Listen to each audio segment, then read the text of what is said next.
Oh. Today we are going to be reviewing a 2019 Mazda 6 Touring. So just look at the car. The front end is really aggressive, as you can see. And honestly, I don't think there is a better luxury car for its money. The MSRP for this is $28,000. To find a Lexus of this caliber, it would easily be double. Okay, so let's walk around the exterior. Ignore the curb rash, that's my mom's driving. The wheels are actually pretty nice. It's a clean car. The one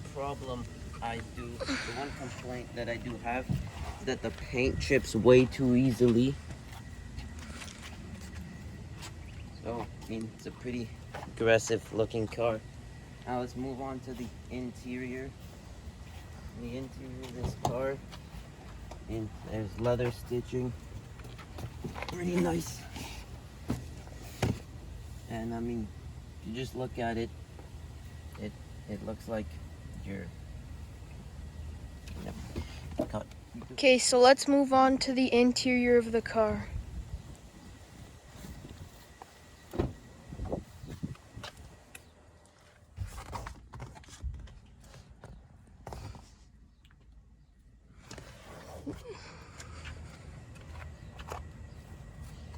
Okay, so in the interior, this car has a couple of safety features. It has lane departure warning and automatic stopping, whatever the hell that's called. I don't really care. Basically, the car brakes for you if you're about to crash. Anyway, over here we can see it shows all the doors, which doors open, and it will also show if the trunk is open, for example. See, that just... Okay, so over here, the button to open the trunk. This is a very important button. It turns off traction control. And this opens the gas cap. And this opens the hood. Okay, so in the trunk, you can see there's actually a lot of storage place. Only kind of bad thing about this trunk is that the bumper's pretty high up. So some people have claimed that they struggle to get stuff in. It's not really that big of a problem. So let's move on to the hood. So just like every car, you need to dig under here and find the freaking latch.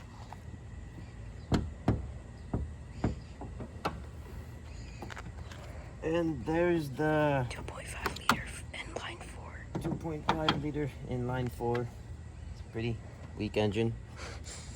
It has like 200 horsepower, but this isn't supposed to be a sports car. As you can see though, we have some room for a turbo. This car does not come with a turbo, but at least there's room for extra activities. For example, turbo. Should really put a turbo. Okay, so other than that, there's not really much to say about the engine. Normal, pretty reliable engine.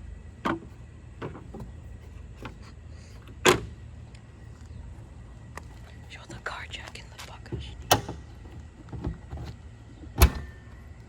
Okay, so back to the trunk. This comes in pretty much every car. But my brother insisted that we showed the car jack. So yeah, you just lift off this part and you can find it there. Okay, so now let's move on to the passenger seat. When you're in the passenger seat,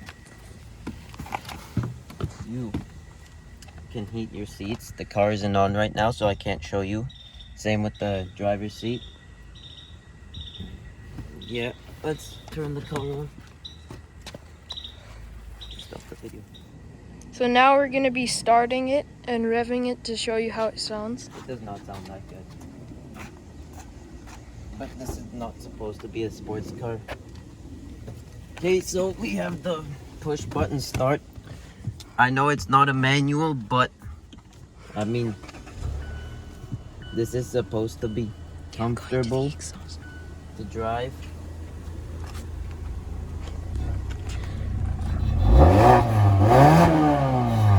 It actually sounds so as you can see, it actually sounds good enough. Yeah, it sounds pretty good for its 200 horsepower. Sounds good enough. Yeah. This is stock, by the way. Okay, so as we go in, you can see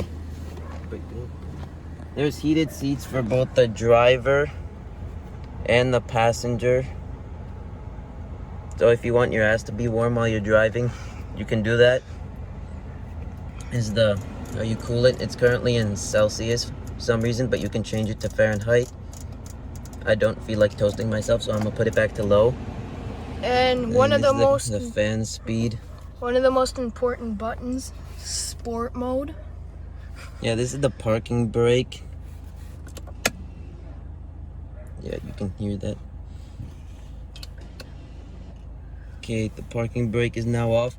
This is how you control the stereo and basically the entire infotainment screen. Okay, so you click this and there's display, and there's, yeah, it's pretty basic. I'd say this is actually a pretty good system. I mean, it works. The only thing is, while you're driving, it doesn't let you use the touch screen. But since I'm not driving right now, the touch screen works. Safety, no one needs that. Okay, so this is the volume button. So we can listen to all the garbage on the radio. Is the RPM gauge. Every car has them.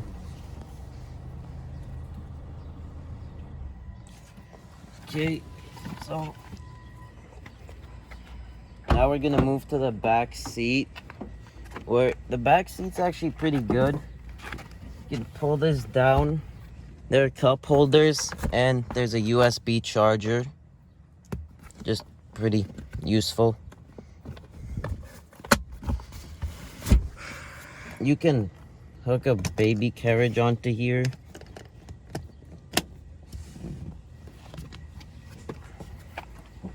Show the center console. Turn it off. Okay, so back to the interior. This is the glove box. It's a relatively big glove box. And over here you can keep your sunglasses or just loose change or whatever. Doesn't really matter. Same with over here. And go to, there's more USBs here. There's this thing where you can plug in the dash cam along with other things. Oh, another really nice feature is that if you don't want to look at your ugly cup holders, you can just roll this over and now you can look at this instead. Okay, so over here you are reminded that you're indeed in a Mazda 6. Then when you take off the floor mat, you can see the VIN number. But what I would use this for is to hide money from my siblings.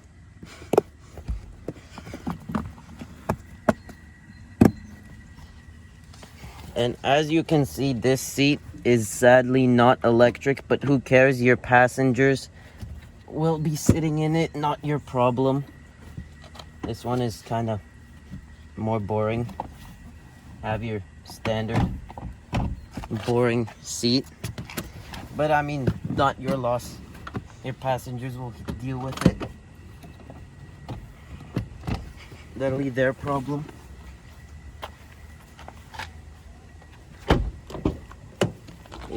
And in every door you have these pocket kind of things. You can store small stuff. And I'm pretty sure like every car has this, but still you have these seat pockets. And the climate control is back here. Can control on and off. So this car is pretty practical. And if this much storage space isn't enough for you, you can always just pull these out and push these seats back. creating a lot more storage space.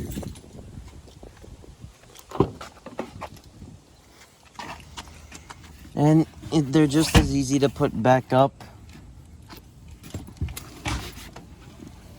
When we're back here, we might as well talk about the climate controls, just higher or lower. You can also pop the trunk by using this button right next to the backup camera. And on the note of backup camera, let's show the quality of it. It's a pretty high resolution screen.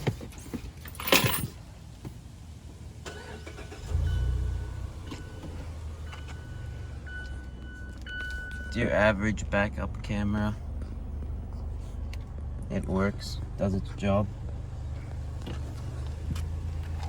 While the car is on, let's show you the turn signals. Show the rear end turn signals. They And look like that. on the mirror, there's the turn from signal. the mirror. And of And course, there's one in the front. the front I think end. they look pretty aggressive. Yeah. Unlike your Chevy Impala. Just saying.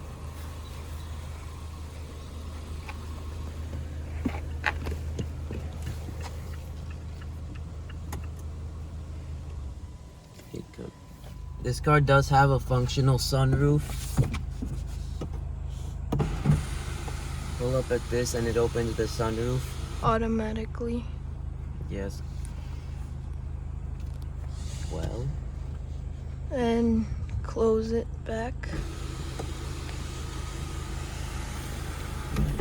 And The cut.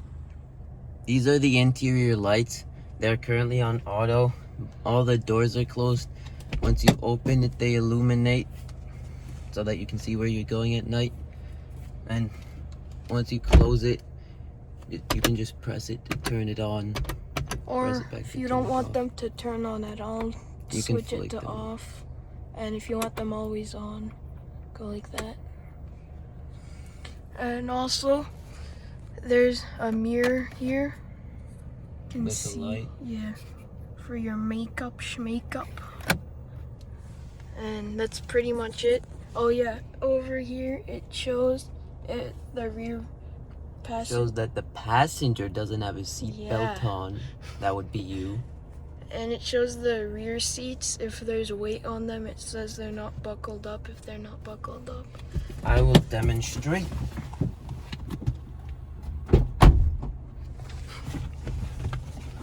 I don't want to buckle.